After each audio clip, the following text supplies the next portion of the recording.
Hey everyone, तो आज की मूवी होने वाली है इन दोनों पर, जो एक आइलैंड में फंस जाते हैं और कैसे ये दोनों यहाँ सरवाइव करते हैं। चलिए देखते हैं। चैनल को सब्सक्राइब नहीं किया ना तो प्लीज़ कर दीजिए और वीडियो को लाइक भी कर दीजिएगा। मूवी की स्टार्टिंग होती है लीड एक्ट्रेस एमेलीन के साथ, जो अपने कॉलेज की सबसे हॉट और खूबसूरत लड़की है और इसलिए कॉलेज के सारे लड़के उसके पीछे पागल हैं और उसे ही ताड़ते रहते हैं। यही हम हीरो डीन को देखते हैं, जो कॉलेज में ज़्यादा किसी से बात नहीं करता और चुपचाप रहता है।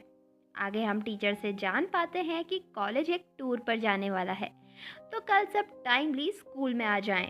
टूर की खबर सुनकर सारे लोग बहुत खुश हो जाते हैं।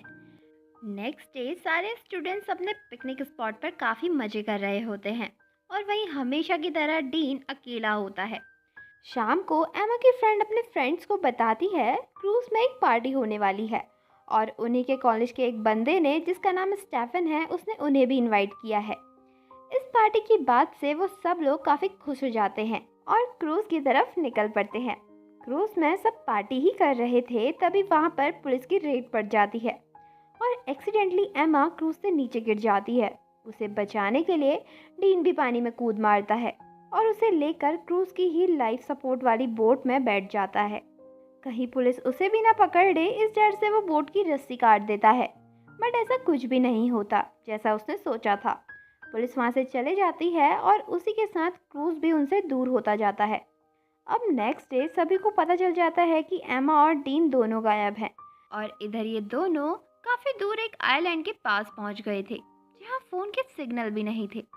जैसे तैसे वो दोनों आइलैंड में पहुंचते हैं और बोट में रखी फ्लायर गन को भी ले लेते हैं, इस होप से कि कोई आएगा तो गन चला देंगे। इधर दूसरी तरफ एमा और डीन के पेरेंट्स भी एक साथ आ जाते हैं, जिनको उन दोनों के खोने की खबर मिल चुकी थी। इधर एमा और डीन भी आइलैंड को एक्सप्लोर कर रहे होते हैं और अब इनको पता चलता है कि इनकी बोट भी बह गई है, जो इनकी लास्ट उम्मीद थी। ये दोनों भी समझ गए थे कि अब ये आइलैंड में फंस चुके हैं। अब इन दोनों को मजबूरन आइलैंड में ही रात गुजारनी पड़ती है। डीन के पास लाइटर था, तो दोनों आग जला लेते हैं और वहीं सो जाते हैं। इसके बाद नेक्स्ट मॉर्निंग वो दोनों रहने के लिए एक शेल्टर बनाते हैं, पानी भरते हैं और केले तोड़ तोड़ कर खाते हैं। वैसे तो कॉलेज में एमा डीन को मुंह तक नहीं लगाती थी, बट यहाँ आइलैंड में हालात के आगे दोनों झुक जाते हैं और दोनों में काफ़ी अच्छी दोस्ती हो जाती है। अब एक दिन डीन को आयरलैंड में ही एक कंकाल मिलता है, जिसे देखकर एमा काफ़ी डर जाती है और डीन यहाँ एमा को समझाते हुए कहता है, हमारे साथ ऐसा कुछ नहीं होगा, हो सकता है ये किसी आदि मानव की हड्डियाँ हो। दोनों इस मोमेंट में काफ़ी पास आ जाते हैं और उसके बाद दोनों के बीच खुले आयरलैंड के नीचे सेक्स होता है।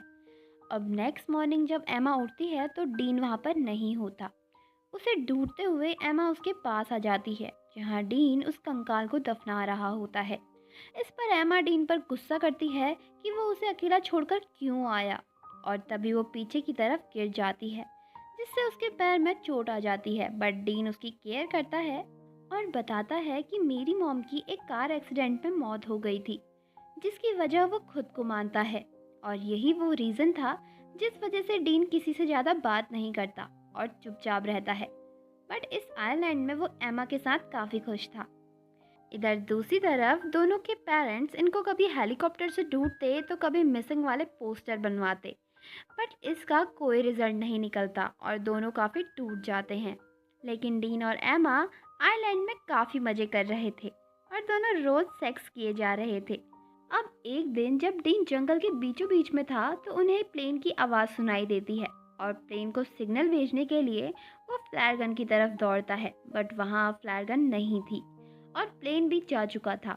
इस बात पर वो दोनों एक दूसरे पर काफ़ी गुस्सा करते हैं कि फ्लायर गन कहाँ गई। बट फ्लायर गन ढूंढते वक्त उन्हें पता चलता है कि उनका और भी सामान वहाँ से गायब है और अब उन दोनों को लगने लगता है कि वो इस आइलैंड से कभी भी नहीं निकल पाएंगे।